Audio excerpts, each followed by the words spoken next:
All right, Padre. Yeah. Well, why don't you bring us with the prayer? Why don't we start with the prayer here? Okay. Open us up. In the name of the Father, Son, and the Holy Spirit. Almighty God, Amen. we pray for your blessings as we prepare to discuss issues that affect people in the church, that we may bring your healing and your grace. And we ask this through Christ our Lord. Amen. Amen. Short and sweet. Beautiful. Yeah. All right. So why don't we tell the audience a little bit of what your desire is for this conversation and kind of what inspired it? I wanted to get some professional counseling experience or the insight from a professional counselor regarding the issues specifically of pornography and its effects on people and how best to guide them and help them, whether that's in pastoral counseling situation, in various situations. And great. Knowing that you are an experienced counselor and a devout Catholic and pretty well-read theologian, I thought you would be a good... What? I don't know about the last one. Don't lie to the people, man. I thought you would be a good resource to kind of pull a lot of it together, because some of it's, you get a lot of different kinds of opinions and approaches if you're just kind of right flinging yourself to the internet. But yeah, not always the best. So that's good. So I guess some of the scientifical, clinical aspects, as well as any theological, spiritual insights that you've had over time. Will do. Sounds great, man. All right. Well, ask away. Let's do it. Okay. And you can hear me okay? I can hear you just fine. I hope everybody else can. Okay. Okay. So I start off, so in the questions that I had, one of the basic assumptions is that consuming pornography has detrimental effects on people. And, do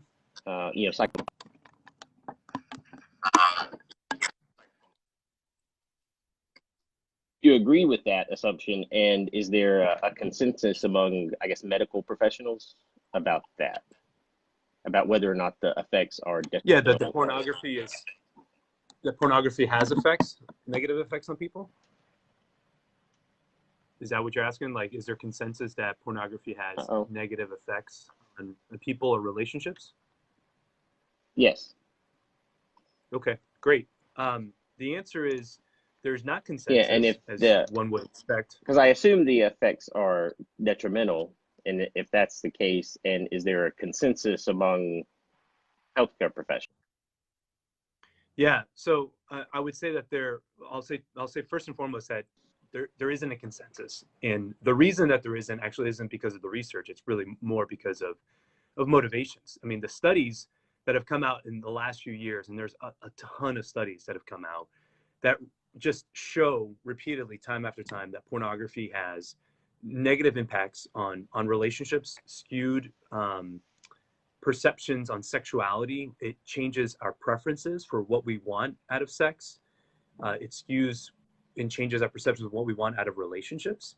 And so there's a whole body of research that's out there that is supporting that claim.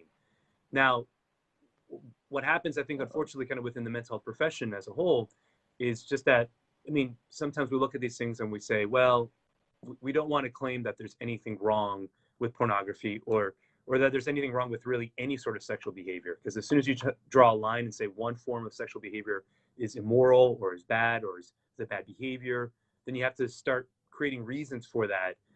And that can be, that can open up a whole nother can of worms. But if we just focus on pornography itself, my hope really is that the profession does grow in accepting that pornography, just, I don't care what line of the political spectrum that you're on, whether you're conservative or liberal, it doesn't matter. I think hopefully we can come to some agreement that viewing images repeatedly of abuse, of using women, of making pleasure the supreme good of sex rather than relationship and intimacy and bonding. If we look at sex through that lens, then that is that's just not good for us as individuals and for us as a society. So I do point towards resources like Fight the New Drug, who are doing this campaign on raising awareness of the negative effects of pornography. I look at the National Center on Sexual Exploitation as well, that is doing a wonderful job talking about the effects of pornography and lobbying to raise exposure. You know, when companies are just involved in sexual exploitation. So I don't know if that, I hope that answers your question.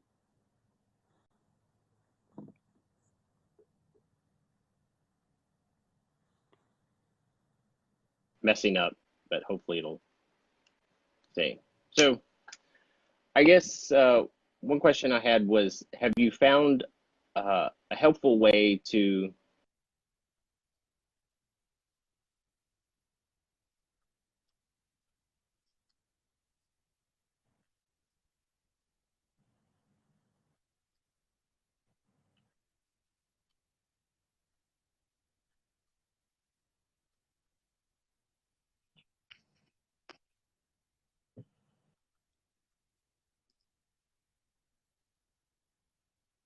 have you had any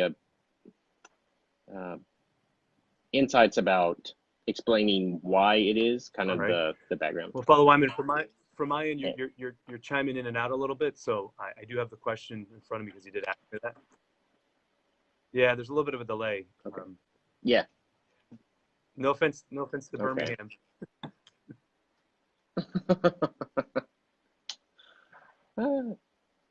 So Is pornography sinful? That's the question. yeah, And why? and how you respond to that in a way that people understand and find convincing, Yeah, that's other great than question. the Well, church says so. yeah, that's always the wrong answer, right? Yeah, well, it's because the church says so. Okay, well, what's the reason for that? And there's always a reason for why the church does say so. There is a reason why the church would declare something to be sinful. Um, so from a Catholic perspective, why is pornography and masturbation, because the two obviously are kind of connected. There are two separate sins if we want to be really distinct about it, but often, they kind of go together. Why is it sinful? I mean, well, we have to ask the question, then what is sex for? And the church has declared, and looking at Humanae Vitae, Pope Paul VI said there's two aspects to sex primarily, that it's the unitive aspect of a relationship and the procreative aspect as well, that the unity and the love of a married couple is so intense that it brings forth life. And so for sex to be like fulfilled to its best end, if we can say it that way, it has to always be open to the unitive and to the procreative bonds, or unitive bonds in the procreative means ends. And so if we lose one or deliberately intentionally try to take one aspect or the other away, well, then that becomes the sin. Because what happens is then that sex becomes reduced from what it is supposed to be, which is this powerful bonding, powerful unitive experience for couples that actually brings forth life. And instead of being that, it just becomes about pleasure. And then it shifts, right? So then sex isn't about relationship. Sex isn't about seeking the good of the other. Sex is only about myself. And so pornography is really just about me. It's only about my own gratification. It's only about my own desires, and it's an incredibly selfish act. So in and of itself, pornography is that. It's only about myself seeking stimulus in something that honestly was supposed to be this powerful motivator for relationships, and this powerful tool to bring a husband and a wife together. And when I take that energy and I only turn it onto myself, that becomes the sin. So what are the effects of that? I guess becomes the question, if we can kind of keep moving forward with this. Well, one, if we rewrite the message then that sex isn't about bonding and babies, that sex isn't about the unitive aspect and the procreative aspect, whether we focus on the unitive aspect. And if we rewrite that and we say that sex is only about me, then sex becomes a version of consumerism. It just becomes another commodity, another product that one can sell. And so an industry, the porn industry, that makes billions of dollars a year on us consuming this type of stuff, is very interested, of course, in wanting to rewrite the narrative. Of course, they would want to make sex about consumerism because they have a product to sell, and so they want to make money. The problem is that we have let pornography, the porn industry, completely redefine what we mean by sex and what our expectations of sex is. And so instead of, again, I reiterate this point, I have to say it 1,000 times, instead of it being about connection, about unity, about intimacy, it's only about me. And when you enter into a relationship, so even if you're doing it by yourself, you say, well, I'm by myself, no big deal. It's cool, it's fine. I'm not harming anybody, right? I'm just looking at porn, I'm masturbating, whatever. The thing is that you're rewiring your brain and you're conditioning your brain in a way that you're making sex be more about yourself. So whenever the time comes that you get into a relationship, you can't just flip that switch. You can't just turn that off and then all of a sudden be like, oh, now I'm going to make sex be about the relationship. Oh, now because I'm involved with somebody, it's going to change and it's no longer going to be about me. That's not the way it works, because you have conditioned the brain to be habituated a certain way. And it doesn't just switch like that overnight. And so it takes time to rewire that. So certainly I think that's one. According to some research regarding the National Center on Sex Exploitation, I mean, there are a whole host of negative corollaries regarding pornography and even individual pornography. So like I said, it increases, the negative opinions of our loved ones, because what happens is that our preference becomes the digital. And again, we have studies that show this. It really is what they refer to as a super stimulus. Okay, so what happens is that because the women in pornography are done up a certain way, we actually then prefer the fantasy over the reality. We choose then to look at the images online rather than the real person. And that can even get to the extent of something that's called PIED, porn-induced erectile dysfunction, which is happening among young men, 20s and 30s now, where they can't even maintain an erection in a physical relationship because they have so conditioned their brain and their body to only achieve that pleasure through pornography and self-stimulation. So, I mean, I can keep going if you want. I got a whole other list of stuff, but what do you think about what I'm saying so far?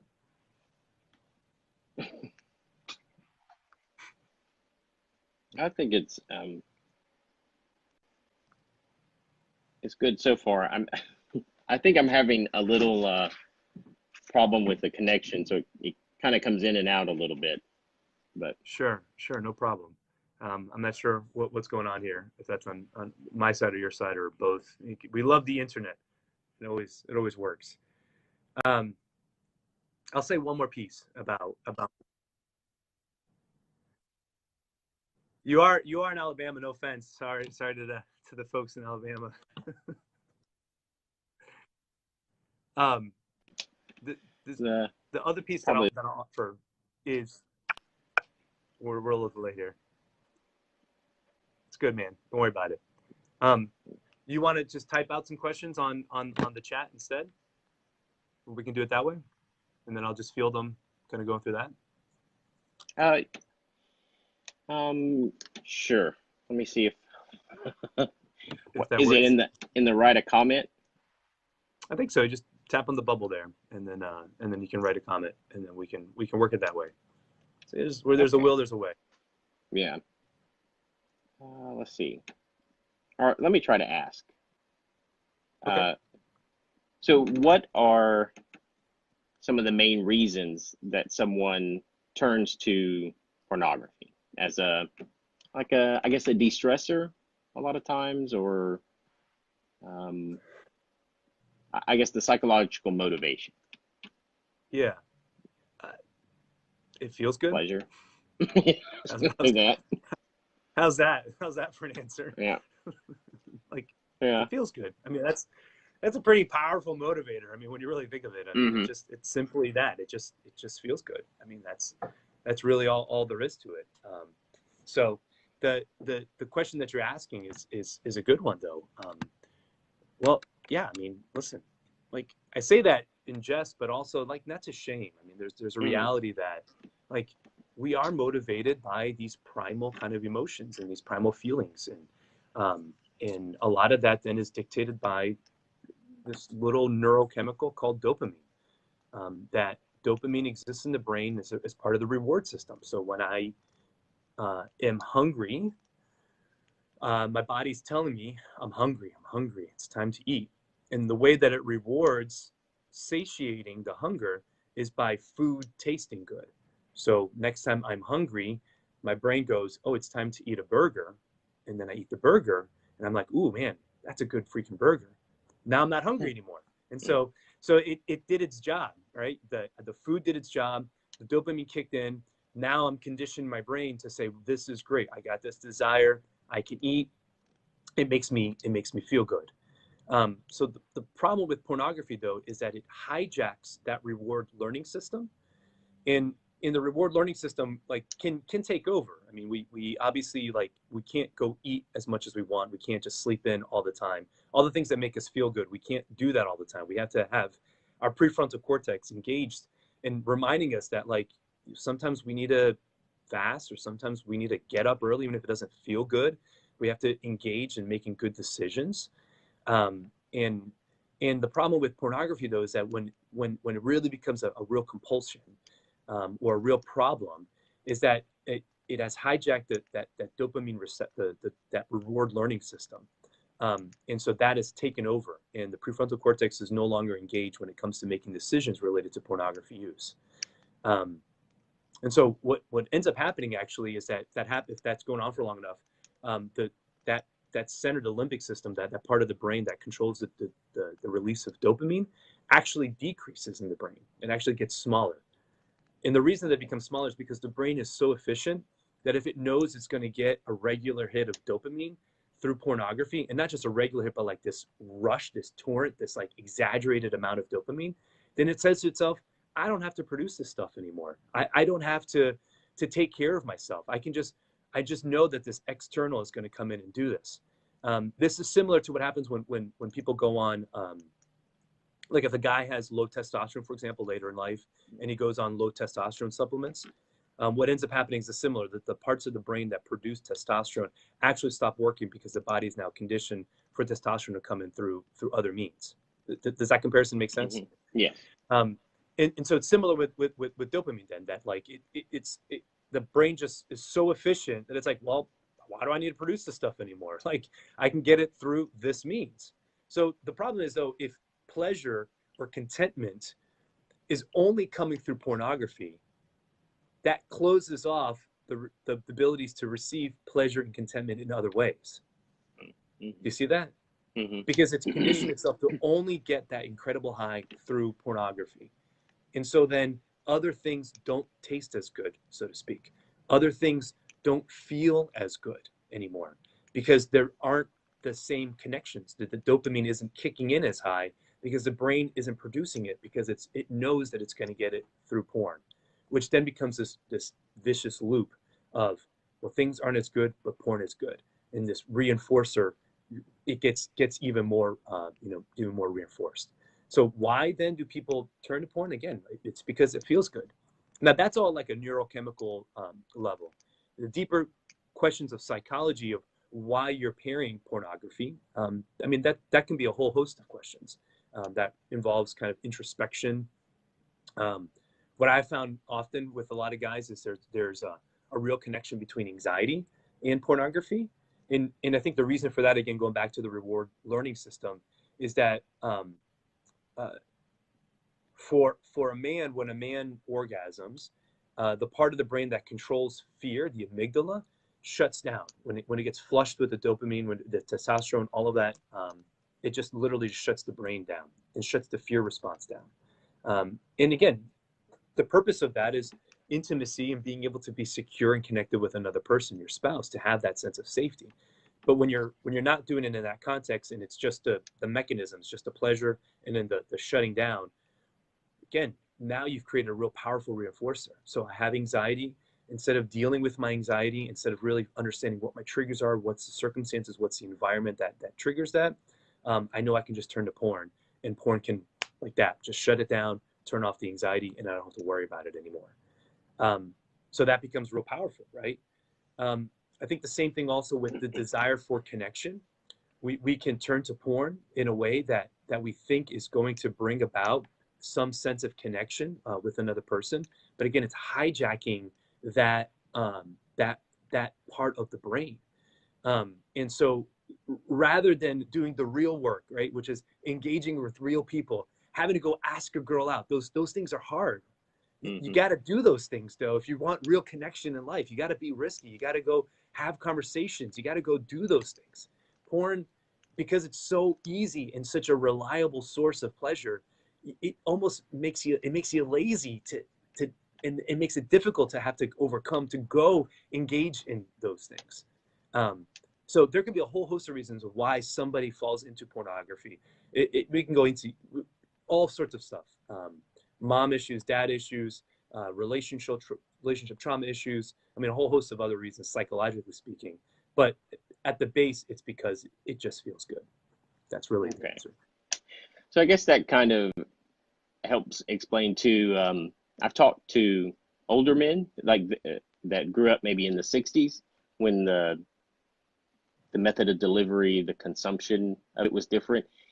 And so they tended to view it as, you know, something that you did maybe when you were just hitting puberty or something, but then but then you got over it and you got married and you know, and it was never a problem. So it was kind of like a little rite of passage. It was, you'd watch a stag film or something like that, but it never became a real problem.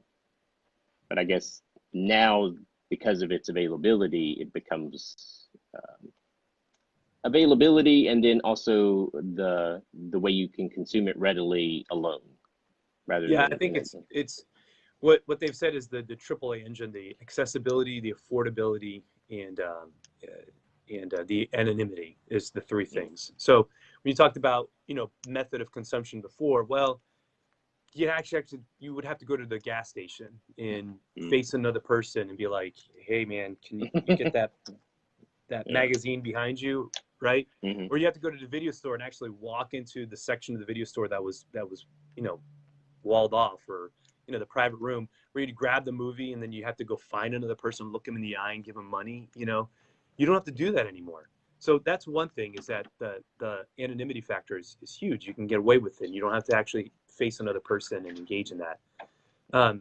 So I think that's one. The second piece, though, is really just the explicitness of what we're watching is different. It's more hardcore than it was before. In the way women look is different. The way men look is different. And the explicitness is really actually more jarring. Like when you just watched a hardcore, a softcore like Playboy or something. Yeah, there was certainly an arousal and there was curiosity and you know, things were certainly firing. But when somebody watches pornography now for the first time, it's like this almost traumatic, because it's so intense and it's so explicit that it's just stimulating the brain in ways that Playboy didn't. This is why Playboy a couple years ago actually had to stop, you know, producing magazines with naked women because they couldn't compete with the porn industry. Although they've since recanted that, but that's another conversation. So I think the explicitness is another issue. The third thing that I would want to add also is even just the method of delivery.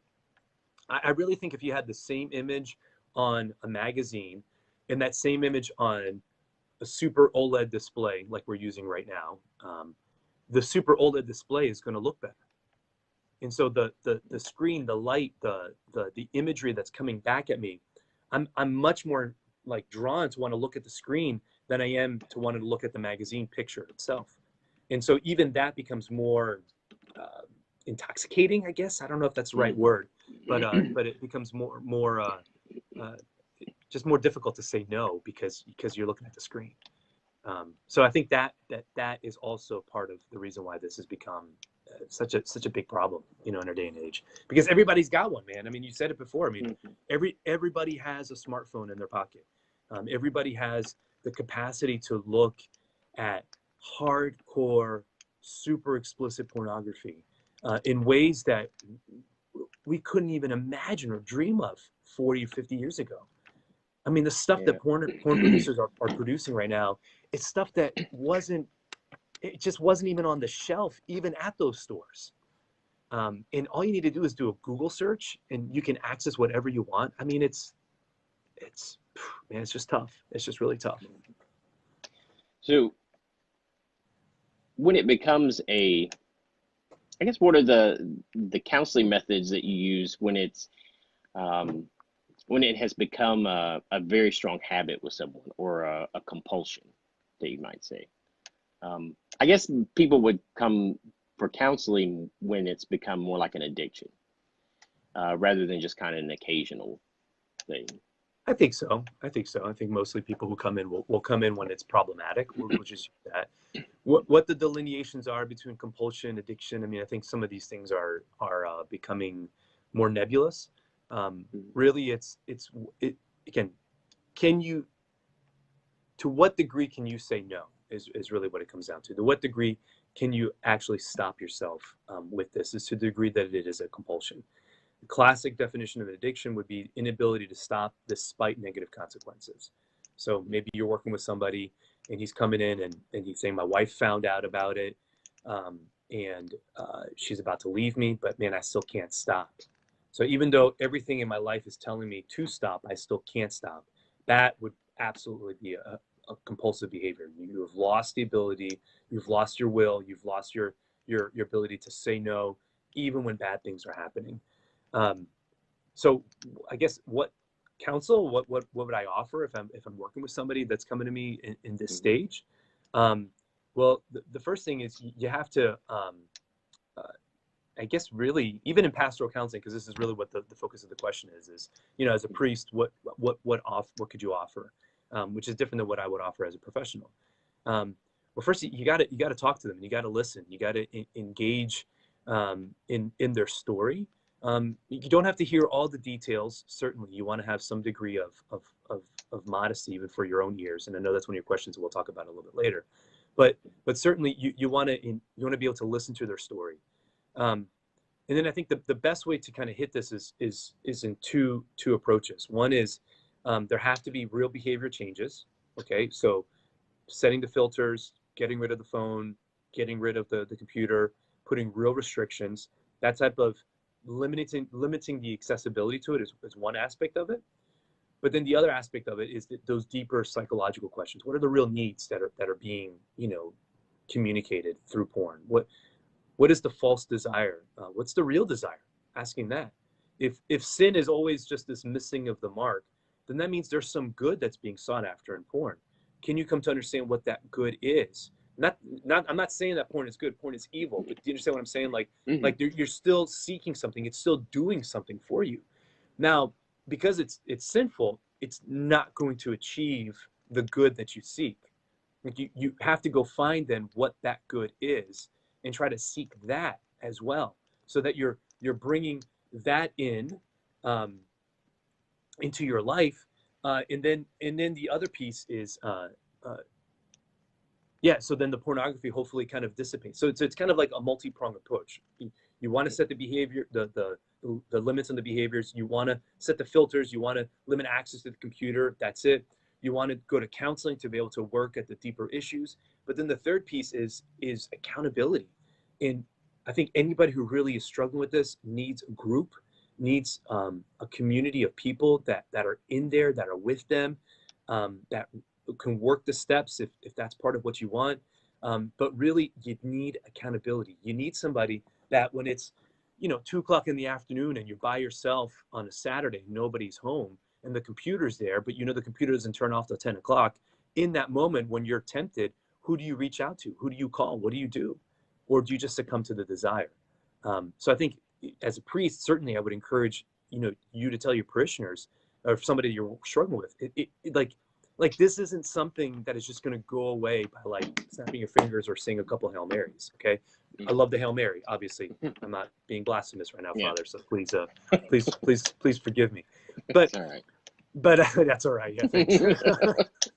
I I can't go understand. to confession on this thing, right? No, That's not how it works. that'd be weird. That'd be weird. Yeah, that'd be weird. How would Um, that lie? I, that would be weird live, also Yeah. inappropriate. Um, but, but, but, I, I got sidetracked because I made a joke. I'm sorry. What I That's was all right. saying?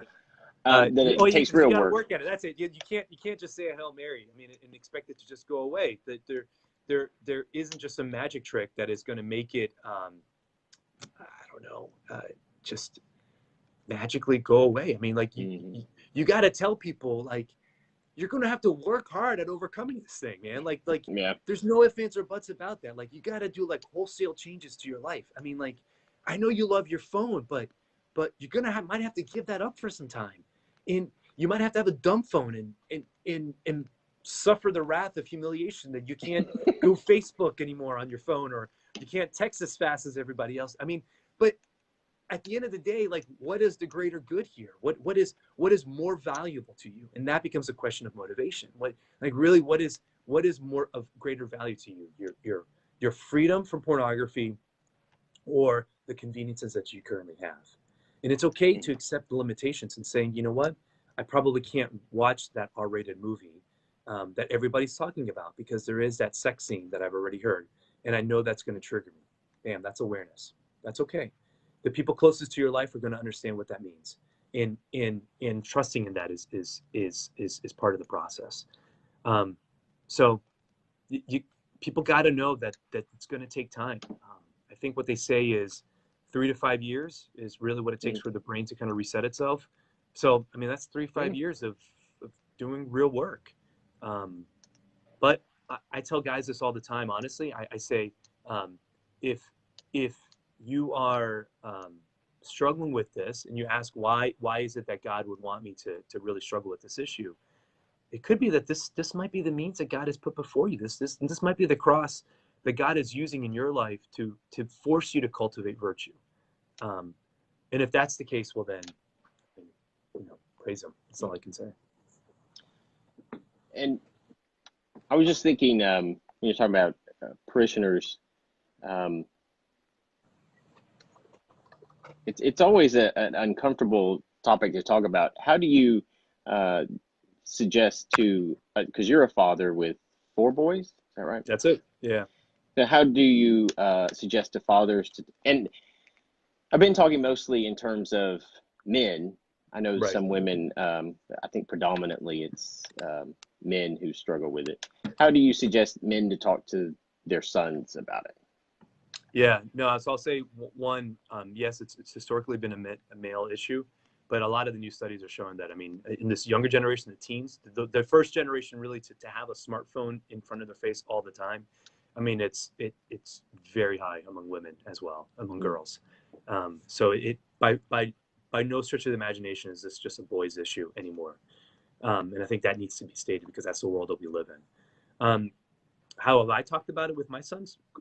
Well, honestly, because um, because this is my job, I guess. Like, Yeah. I'm willing to accept that I'm a little more comfortable talking about these things than the average person. Like, Yeah. so first, I'm willing to say that I'm the anomaly. All right, Hmm. but what has worked for me, and that I'll offer some thoughts to. Um, Sex isn't just like a one and done conversation. When the kids are young and we have 4 babies, 4 sons, obviously, the question of where do babies come from emerges, and I've tried to answer that question as delicately as possible at like 6, 7, 8. So at 6 years old, we're starting to talk about a special hug and that mommies and daddies love each other so much that God has blessed them with this special hug that brings babies, and that's where babies come from. That it's in the context of this relationship. It's in the context of love. It's in the context of God blessing. And so when we start setting the narrative that sex is primarily about love and relationship and connection and intimacy, then we've set the stage for pornography to not fit within that narrative. Does that make sense? Rather than Hmm. the opposite, Yeah. what ends up happening so often is that we find out our kids are looking at porn and then we're reacting to that and telling them that it's wrong. Kind of like to the first question, why is it wrong? Well, it's wrong because it it's easier to say why it's wrong when I've already started explaining to my kids what those desires are intended for. So sex is intended for love, intimacy, procreation. Beautiful. Now, if you define that, now when negative things come up or things that don't fit within that logic or that narrative, it's easier to be able to talk about it in that context. All right. So first, I would say Okay. parents feel comfortable talking to your kids about just the beauty of sexual intimacy. And then as they get older, we start having the conversation about the biology of it as they're about to enter puberty. The Archdiocese of New Orleans does a wonderful father-son program where they get into, obviously the puberty and hormones and all the good stuff that's there that happens at that age. And so we then have a talk about it. And so then as they're getting older and getting into the teenage years and even into teenage years, I mean, you do become aware of these things, and you have to have filters in your computer. You have to have restrictions on the computer. You need to be checking it. I don't care what home you're in.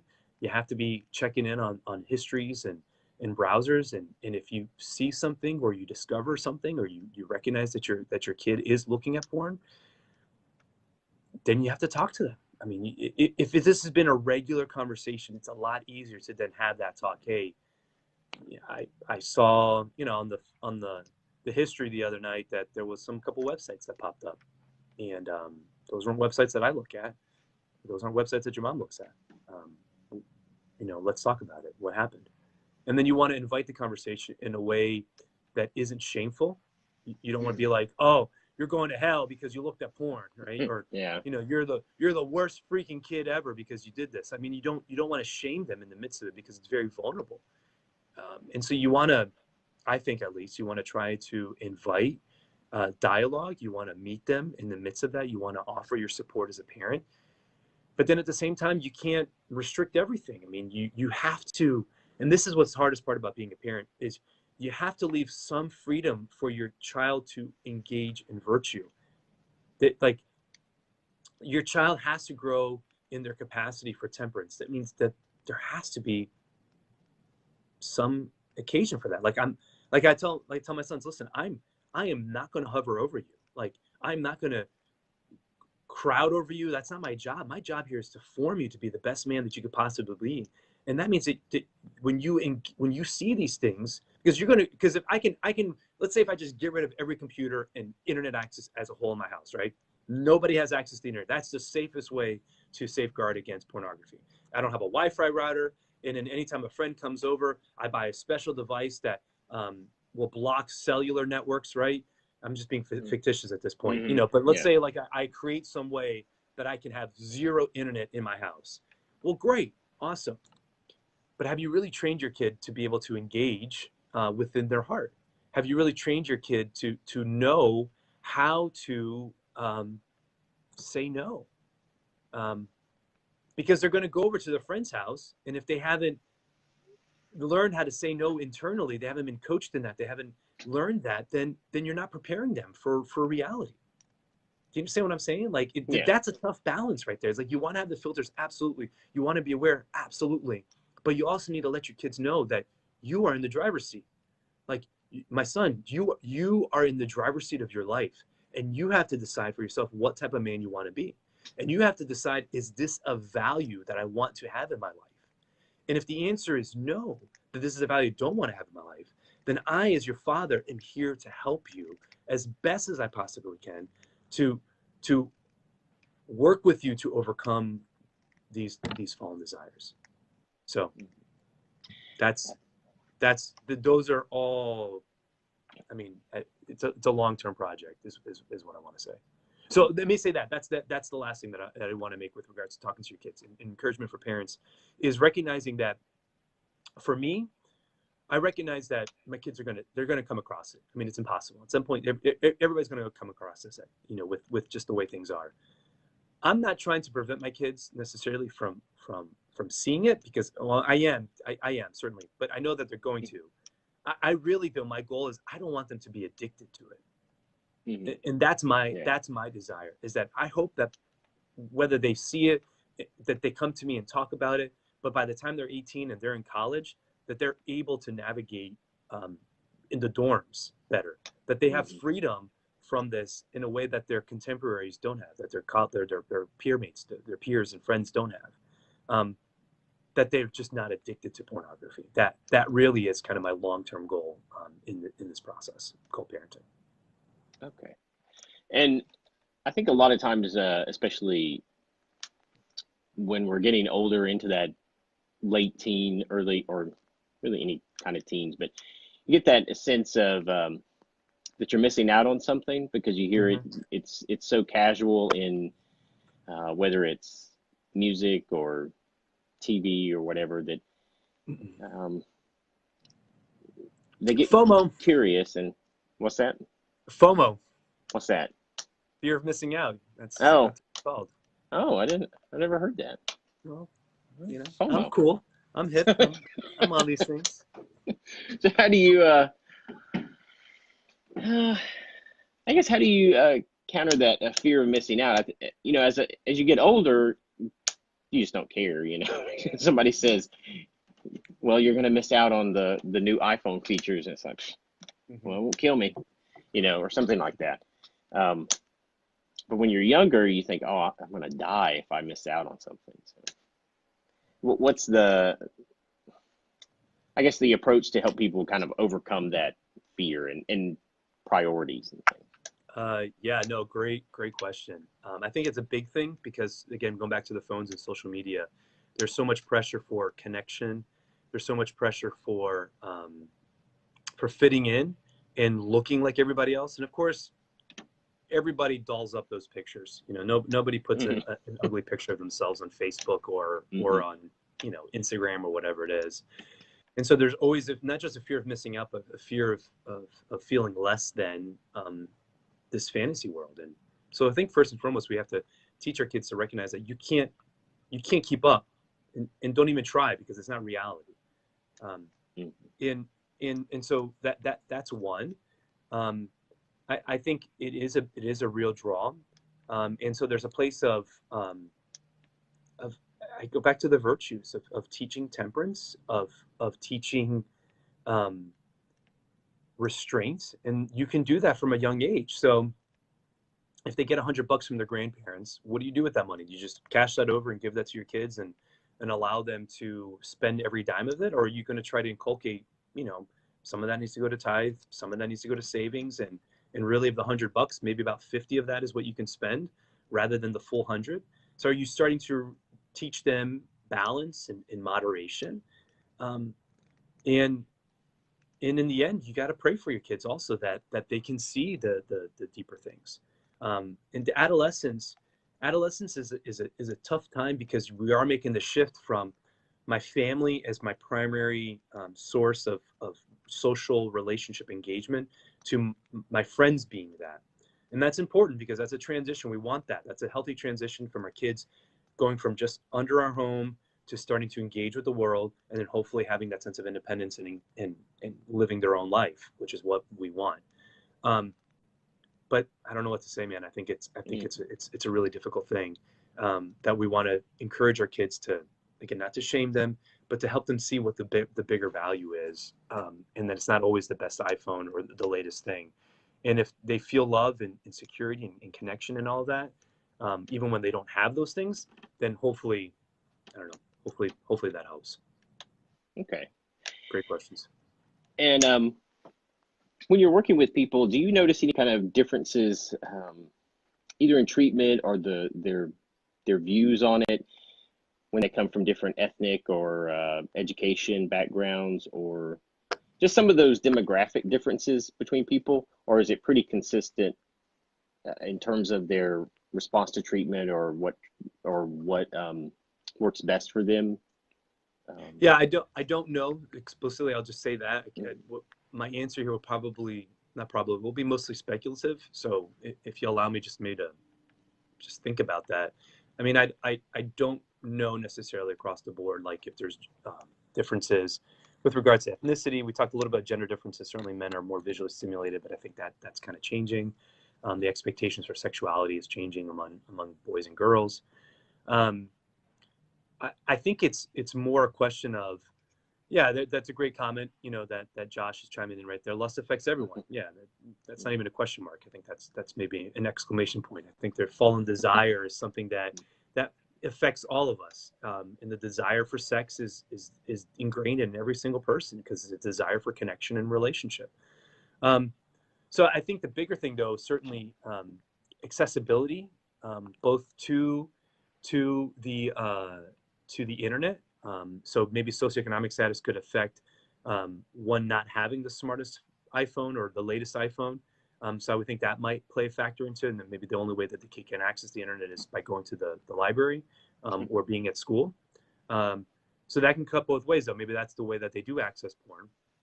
But I think education as well. There's a lot of resources online right now. I've already mentioned Fight the New Drug and other groups as well. But do you have the capacity to access those resources? Do you have internet to be able to go and get the help that you need, as well as support groups and things of that nature? Those might not be available in every region.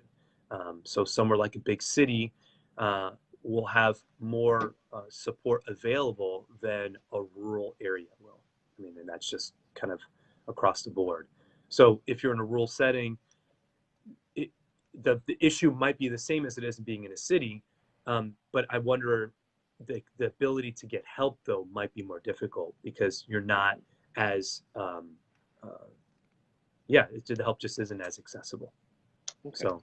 So I think that's what I would say. But across the board, I would imagine that it hits across. Now, whether it's pornography specifically, I mean, I think fallen sexual desire, may manifest in different ways. I know in some, when we were at the seminary, talking to some of the guys that were from, I forget, some of the African countries, polygamy is a bigger issue, in some countries than homosexuality would be or pornography would be. So again, fallen sexual desire manifests itself differently in cultures, but we all need to grow in virtue. So, okay. What do you what are your thoughts about when someone who is when pornography is coupled with like other behaviors such as inappropriate contact with another person, like a young relative or something like that, when it looks like it's more than just kind of casual,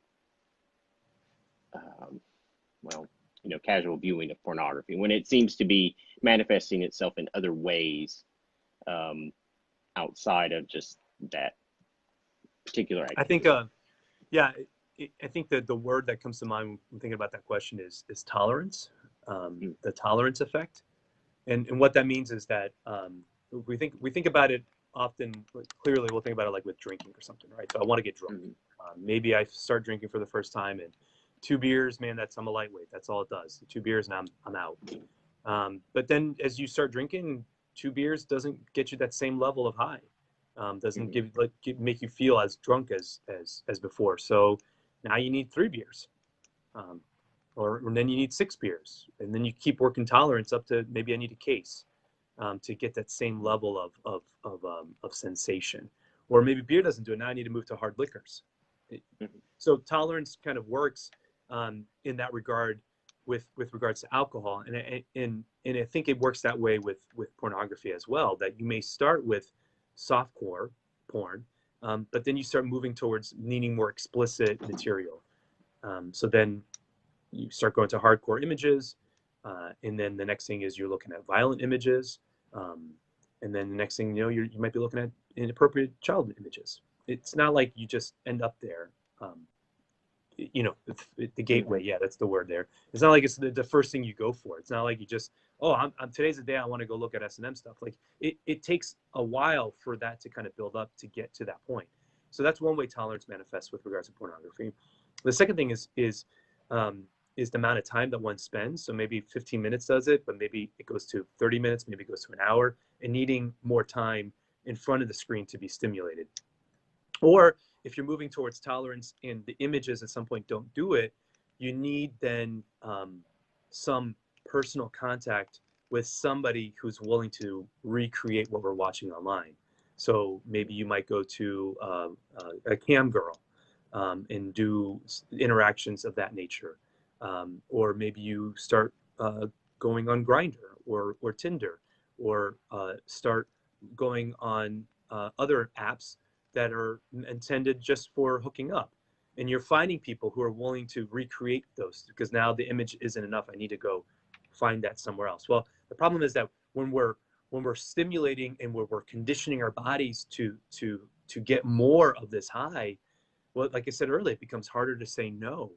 And then you can put yourself in a really bad position where you will cross the line at some point and it'll be bad because you couldn't say no in that moment. Mm. And that can be child, certainly touching. That can be a whole host of things. But you work your way up to that, unfortunately. Okay. It's not something that happens right out of the gates, or usually doesn't happen right out of the gates. It's because of the tolerance effect that leads you towards more and more degradation and deprivation. Because we've already moved away from love and intimacy. We said that from the beginning. Once you've moved away from love and intimacy, where are you? You're already in the direction of sin. And it's like crossing the line. It's like in the negatives. You only go the other way because you've already moved away from love and intimacy. You don't all of a sudden dive into pornography and work your way back up. Like you only move in that direction. So that's the problem. And yes, Josh, great question. I've heard more cocaine is the analogy that's been used. I'm not sure specifically about heroin, but certainly that there is a connection that we can see similarities in brain scans of the high that people have when they're addicted to porn being similar to cocaine users. So great question, Wyman. It's almost like a chemical substance. It's a behavior, right? It's a behavior that we can become addicted to. Okay. And so whenever you have conversations with people in, like maybe even this one that's, even though it's fairly clinical, I guess, there's still, I guess, the power of suggestion. And so I was asking, after people have conversations like this in an effort to help someone, how do then both of them kind of, I use the phrase detox, if that's the right one, to kind of, as much as possible, eliminate that, I was calling it power suggestion, but maybe a different term for it. So that then later on, that doesn't like put the ideas and temptations into your heads to then go view pornography. Yeah, no, what a great question. I'm glad you really asked that. I don't want to sound super spiritual. We talked about this a lot, so I don't want to sound super spiritual, but I'm about to. Okay, so so this normally isn't my MO. Spiritual insights. Yeah. Give me a second here. When we think of some of the great saints like Damien and Molokai, for example, the man willingly went to the leper colony in Hawaii, knowing that he probably was going to get leprosy. Right, that was the sacrifice that he was making. Here in New Orleans, we have a saint that we treasure as a Blessed Silos, Francis Xavier Silos, who people revere him and we think of him as our own. But he was a Pittsburgh priest and was really only here for about 8 months before he contracted yellow fever and died himself. So thank you, Blessed Silos. But he came specifically to serve people that were sick, knowing that it was at a risk for himself. I say that because, again, not to sound super spiritual, but there is a comparison in that if we're going to be walking with people in this sin, then it's sometimes it's going to get on us, and we have to be really sharp and really aware of that. And sometimes it's going to stick on our soul a little bit because we're dealing with evil and we are dealing with forces and princes and powers and principalities beyond just the dopamine and the neurological. There are other elements that are at work here. And sometimes that is going to stick onto us. And so first and foremost, I absolutely say that we have to be people of prayer. Listen, if we're going to walk into people's suffering and we're going to deal with people's sinful behaviors and they're going to share that with us, we have to make sure that our prayer life is first and foremost, that we are on our knees and we are connected to the Lord so that we can guide the conversation in a way that is helpful to them but is not triggering to us. Okay, So I would say absolutely the first thing is making sure that our prayer life is there. The second thing is I I I grieve. I grieve. Like sometimes the sessions are over, and I'll shut the door, and my day is done. And before I go home, I take a few minutes in the office and I just exhale. I if it's a really hard day, maybe I'll cry. Maybe I'll offer that to the Lord and grieve and empathy for the people that I just served and people I've just worked with, and recognizing that they're dealing with real issues. So we can't ignore our own humanity as helpers, whether that's as priests or counselors. I mean, we have to remember that we're human too, and that our emotions um, do get triggered in this as well. So we need to be able to make sure that we are giving of ourselves, and taking care of ourselves. So giving that grief to the Lord. Um, the third thing is I don't pretend to be Superman. Okay, so I will talk about these issues with my wife. I will talk about these issues with those who are closest to me.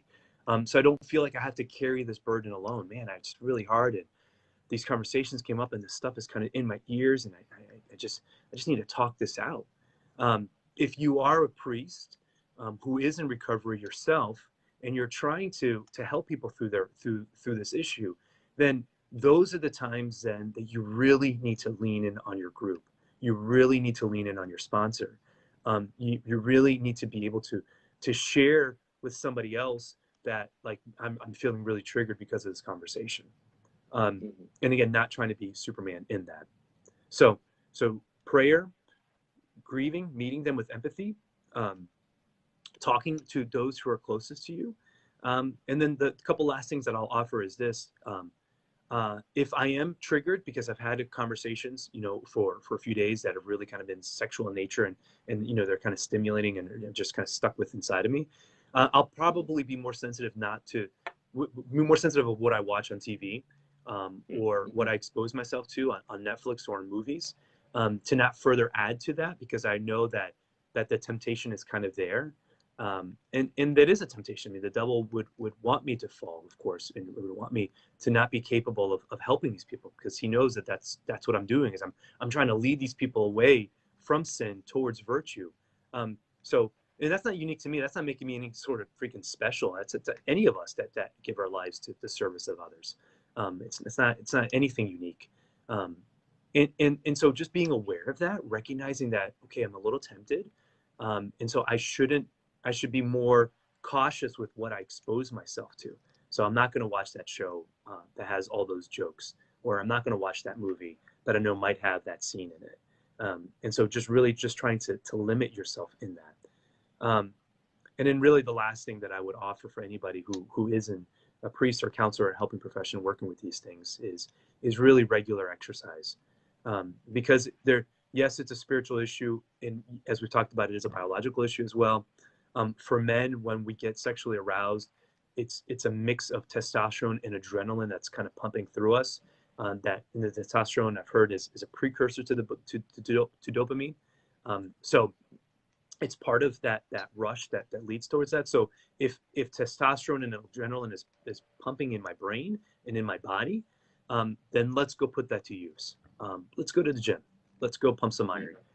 Let's go on a nice long fast hard run, and let's go do all of that instead, and not just let that stuff sit inside of me, Mhm. where then it just, it's like, oh, well, there's only one way to go relieve that. Well, no, there isn't. We can go do some other things, and put those neurochemicals to use in more constructive ways. Yeah. So, but again, listen, we're I reiterate that we're working with people, and it's messy, and we have to take care of ourselves, as we're dealing with this. But recognizing that, yeah, it's going to be hard sometimes, and we are going to need uh, to to just be aware, and give of ourselves, to the people. But it's not like we're robots, I guess, is really what I'm trying to say here. We're Mhm. not just like, oh, automats. They're like, oh, you can tell me whatever you want, it's not going to affect me in any way. Like, no, of course it's going to affect you, because it's a relationship. So And exercise releases dopamine too, doesn't it? Correct. Yeah, and Okay. serotonin. Yeah, the Oh, it's pleasure. serotonin. Yeah. Yeah. Yep. No, the contentment. Yes. Yes, Because I I'm know. aware. Certainly, Andrew just asked that question. I'm aware that working out boosts more testosterone. Yes, of course I do. Right. Yeah. But at least you're putting it towards your muscles and trying to channel it, not just towards your sex drive there. Okay. So,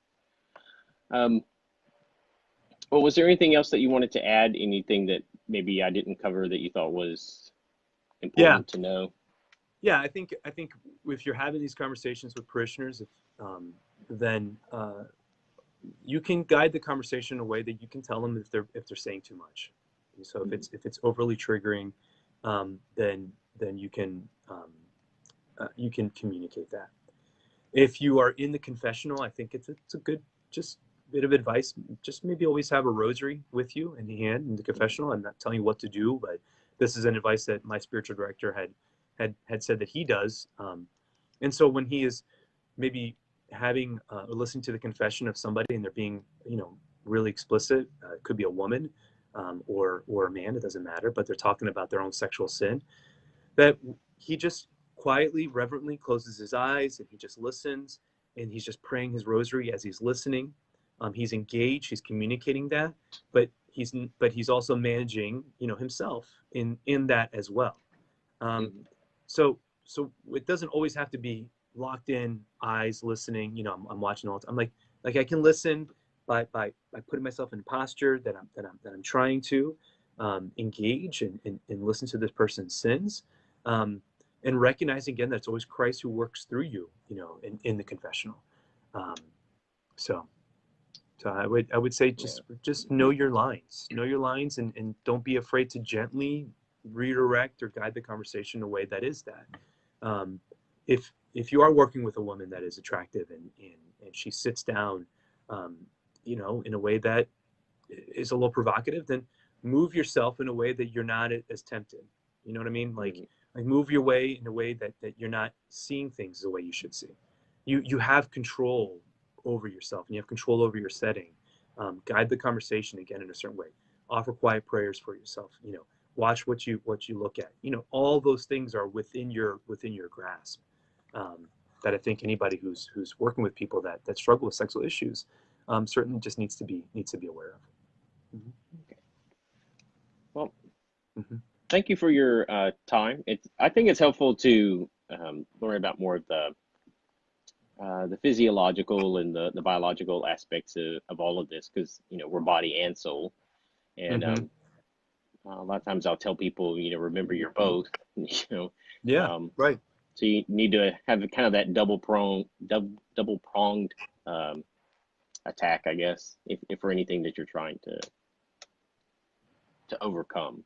Absolutely. So, grace builds on nature, right? And then what we teach. Oh yeah. And so we can't ignore one or the other. We've learned a lot about nature. Science has given us a lot over the last centuries. Long time. A long time. And it's okay. The church doesn't hate that. The church supports it and encourages it, because it helps us to learn and to grow as people. So. Okay. Was there anything else in general that you wanted to cover? Thanks, man. I appreciate the offer to do this, and I'd love to do it again. Thanks to everybody who's chiming in and offering some comments and for watching this. I hope it's been helpful to you. It's just a real issue. I reiterate my love for Fight the New Drug. I was just watching, they put out this new docuseries called Brain Heart World that you can access for free on their website. They're 30-minute videos that really go into the depths about the brain, how pornography affects brain, how pornography affects relationships, and how pornography affects culture. And those are great resources that are purely science-based. They're not, religious in nature. As far as priests, if there's other priests who are looking for resources, I am a big fan of Father Sean Kilcawley out of the Diocese of Lincoln, Nebraska. I interviewed him for my podcast, and hopefully I'll get that episode edited and up in the next few weeks. So stay tuned to that.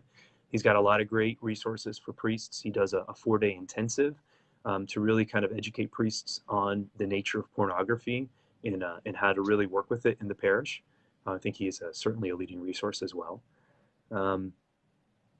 I mean, there really just are a ton of other great resources out there, but those are the two that I'll promote, you know, right out of the gates here. So hopefully people can access that and continue diving into their knowledge, because every parish in America has this issue. I mean, there's nobody who doesn't have pornography, you know, issues. So, well, one more quick question. Whenever because I know you do retreats and talks about pornography and things like that. Mm-hmm. Mm-hmm. When you go to a parish to do something like that, how do you, because privacy is such a big issue, how do you get people to actually come to a public event when, and the topic where privacy is, I guess, more sensitive? Yeah, most of the times I've given talks on pornography, I've been invited to kind of a closed group.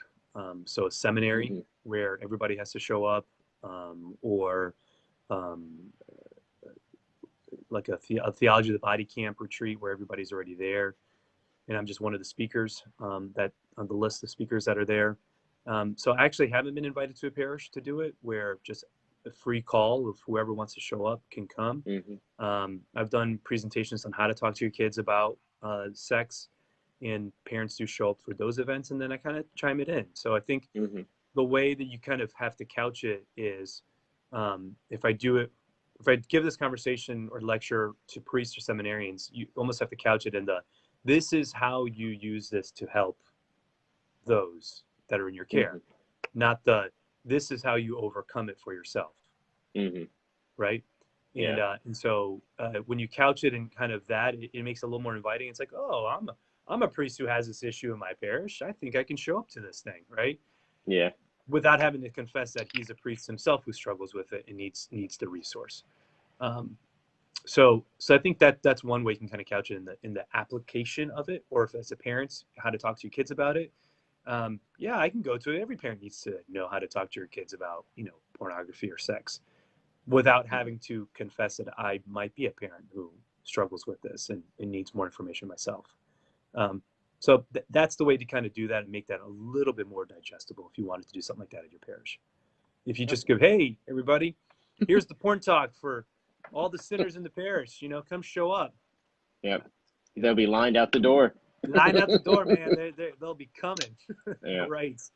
No, I don't think so. But I do think if you start a group or something, that might be a way. I think parishes should be a little bit more bold in starting groups. That could be private, that you can withhold people's anonymity and not make it you know, public. But I think groups at parishes would be very powerful. I think parishes are the seat again of the spiritual life. And it's where we're supposed to connect. It's where we receive the sacraments. It's where we're in community with people. And if we can have a small group within that community that really is attentive and caring about my needs, my concerns with pornography, I think that's a great group. And then you can invite a speaker in to come to that group. Or watch a video, you know, with that group or something like that. I think there's other ways of kind of being able to do it, where you still honor privacy and those concerns, because they're real. They're absolutely real. Okay. Well, thank you again. Yeah, you're welcome. All right. I didn't know if you had any final comments. No, we're good. No, Father Wyman, I appreciate it, man. And again, thank you very much, Dr. Mario. Yeah, absolutely. So we'll be in touch. All right. All right. I'll see you soon. God bless, man. God bless everybody.